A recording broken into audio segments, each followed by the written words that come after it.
Hello guys, welcome to my vlogs.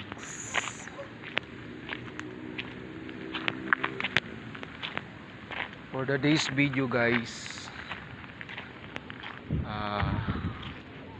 gagawin po natin, tayo po ay mag-iikot sa mga, alam nyo guys, mayroon po akong tinatanim dito na katuray. Yan po yun, ito na po, nabubuhay na po siya. So yan, marami na po, nabubuhay na lahat po, buhay na po lahat. Ito po, siguradong buhay na, talagang may dahon na siya. So ang gagawin ko dito, pagdating ng tag-araw, didiligan ko kayo siya para po makasurvive po talaga yun siya.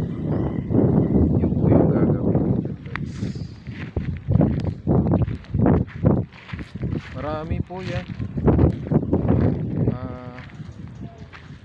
Ano po, bali yan, susurbihin ko po muna sila lahat. Yan, ito rin po yan guys. So lahat po nabubuhay na yata kasi meron na silang maliliit po, meron na siyang maliliit na sumisible na po. Tingnan ko, check ko sila lahat guys, yung lahat po ba ay may na siya.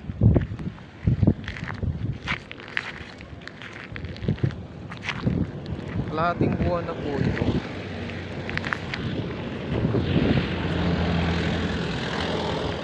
Yan, ito yun. Ito din po. Yan. Ito din po yan guys. So meron na po siyang mga kulay green. So yung lumalabas na po yan. Yan na po yung magiging sanga. Yan.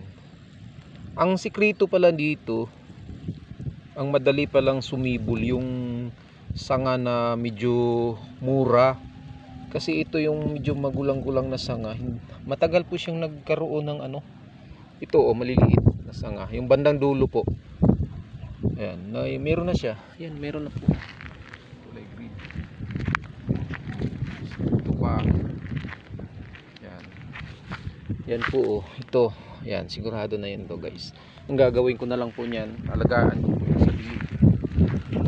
Pagdating ng tag-araw. So yun. Yan. Lahat po sila may na. Lahat po may sibol na. Ito po may sibol. Lahat na po sila may sibol. Yan guys. Ito pong nauna na namumulaklak na. Tanim ko po ito last year pa po.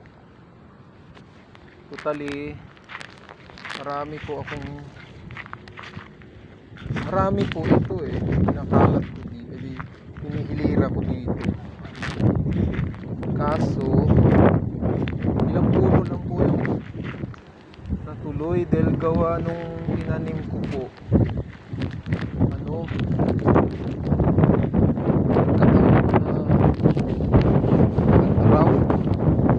palapit na po yung summer.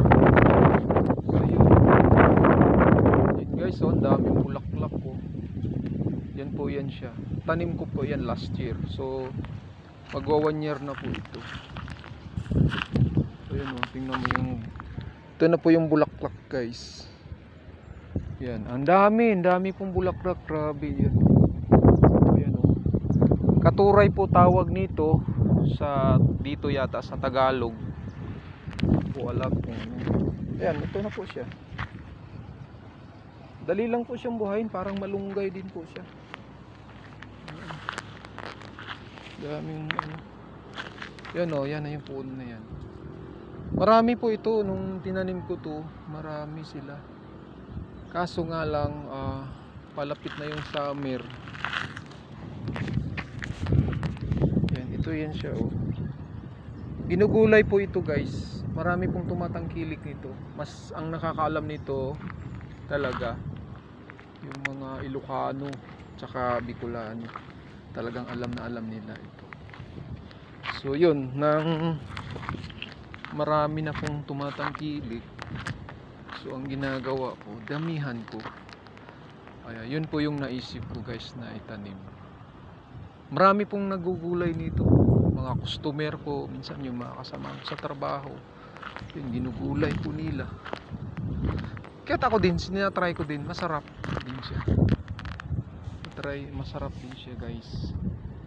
So ang yun, kaya naisip ko marami palang tumatangkilik nitong nagulay. Kaya sabi ko magdagdag ako ng tanim. So yun, dinamihan ko na. Kaya I hope next year tag-ulan, magiging ganito na po yan. So talagang napakaganda po. Bukod sa ganung paraan guys, nakakatulong ako. Yan, di ba po? Parang napakasarap pakinggan na yung pinagpaguran ng tanim-tanim. Yun ang ganda na. Yun ang ganda na po. Ito naman po, kalamansi. Yan po yung pinapatanim ng boss ko. Para maganda po tingnan. Marami po yan, mahaba po ito kalamansi. Yan. Mahaba. Ang ganda dito guys, pag mga ganitong oras. Kaya tiyagaan lang to. Tiyagaan lang sa dilig. Yan na, sigurado na po may mga ano na siya. Oh. Sigurado na po yan. Yan. Marami pa akong tinatanim dito noon. Malunggay. Dito lang po yan guys sa quarry. Quarry na kung saan po ako nagtatrabaho. Saan pag wala pa akong customer, nagawa ko tanim. So hindi naman po ano, dahil kalaunan din po. Yun nga ang kasabihan nila, pag meron kang tinanim, meron kang aanihin. Kaya sipag lang. Yun guys. Yun ang ganda oh. Tingnan mo, ang daming bulaklak. Ang daming bulaklak po. So ito po yung ginugulay. Tatanggalan lang siya ng ano sa gitna. Pwede po siya parang ano lang, lapawan mo lang. Lagyan mo ng ano, lagyan mo lang ng sibuyas, kamatis. Ay, masarap din po. Parang katulad po ng talbos ng kamuti. Yan, parang ganun lang po. Dami guys. Kaya araw-araw po ito may nangunguha. Dami oh. Diba po? Dami oh. Oo. Marami guys. Kaya malaking ano po ito. Yan, ulam na rin. Ulam na rin po yan. Yan guys. Marami po tingnan sa ganitong paraan na nagka-ulam na rin. Minsan inahaluan na ng sardinas. Kanina sayo na po. Minsan nahalo ng munggo. Sa munggo po. Yun. So hanggang dito na lang guys.